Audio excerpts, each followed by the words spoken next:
এই জঙ্গলের দেবতা, আগুন নেভাও, নইলে জঙ্গল পুড়ে শেষ হয়ে যাবে।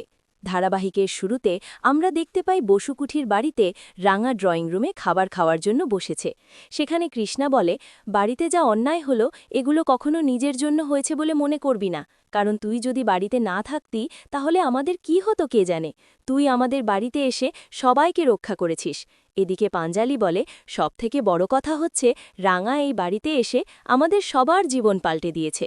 পরবর্তীতে কৃষ্ণা বলে, এটা নিয়ে যতগুলো খাবার রয়েছে সবগুলো খেতে হবে কিন্তু। তাছাড়া বৌদি আমাকে বলেছে রাঙা যখন বাড়ি থেকে বেরোবে এখন যেন আমি বরণ করি। এরপর রাঙা খাবার খেতে থাকে এবং সবাই হাসাহাসি গল্প আমেজে মেতে ওঠে। শেষ পর্যায়ে খাবার শেষ হলে কৃষ্ণা রাঙাকে বরণ করার জন্য বরণের প্লেট সাজায় এবং বরণ করতে গেলেই প্রদীপটা নিভে যায়। এখন রাঙা বলে, অমঙ্গল তাই না পিসিমণি? এদিকে রাঙা মনে মনে বলে, ঠাকুর, এটা কিসের অমঙ্গল দেখালে? আমার জন্য কি বিপদ অপেক্ষা করছে?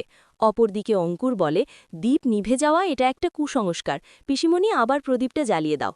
পরক্ষণে অদিতি প্রদীপটা জ্বালিয়ে দিলে কৃষ্ণা রাঙাকে নতুন করে বরণ করে এবং সবাইকে প্রণাম করে বাড়ি থেকে বেরিয়ে পড়ে। পরের সিনে আমরা দেখতে পাই কবিতা ফরেস্ট ফাইটার অফিসে কথা বলছিল এবং পাশে ওমা অনিতা কাজ করছিল।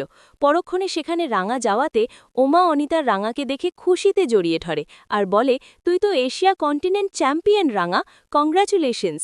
পরবর্তীতে রাঙা বলে, আমি তোদের জন্য কিছু উপহার এনেছি। আমি ওখানে তেমন ঘোরার সুযোগ পাইনি, তাও তোদের জন্য কিছু উপহার এনেছি। এটা বলেই রাঙা ওমাকে সেন্ট এবং অনিতাকে একটা ক্রিম উপহার দিয়ে বলে, তোর মুখ অনেক উজ্জ্বল দেখাবে।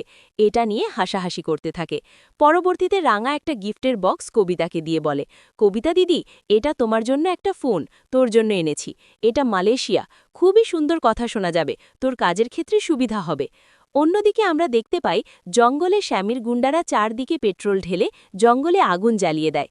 এদিকে রাঙ্গা কবিতাকে বলে, এদিকে সবকিছু ঠিকঠাক আছে তো? তোরা হেড অফিসে সবটা জানিয়েছিস?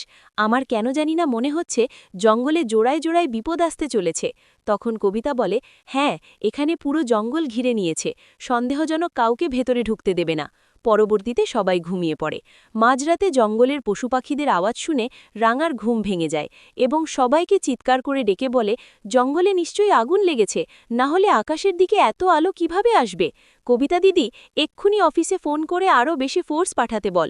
তখন ওমা অনিতা কবিতা বলে, তোর এসব সন্দেহজনক কথা শুনে অযথা কেন অফিসে ফোন করব? পরে যদি এসব না হয়। পরক্ষণে রামার জড়াজড়িতে সবাই জঙ্গলের দিকে যেতে দেখতে পাই। জঙ্গলে দাউ দাউ করে আগুন জ্বলছিল এবং জঙ্গলের অনেক ছোট বাচ্চারা ঘরের মধ্যে আটকা পড়েছিল। তাদের বাঁচাতেই রাঙা ছুটে যাওয়াতে কবিতা, অনিতা, ওমা যাওয়া দেয় আর বলে, এই আগুনের মধ্যে তুই কোথায় যাচ্ছিস হানা? তুই এমন কিছু করিস না, আমরা অফিসে জানিয়েছি, এক্ষুনি ফোর্স চলে আসবে। এদিকে গ্রামের লোকেরা আগুন দেখে এবং তাদের বাচ্চা ঘরে আটকা পড়াতে অনেক কান্নাকাটি করতে থাকে। তো বন্ধুরা, এই ছিল আজকের পর্ব। পরবর্তী নাটকের আপডেটগুলো দেখতে আমাদের চ্যানেলটি এখনই সাবস্ক্রাইব করে পাশে থাকুন।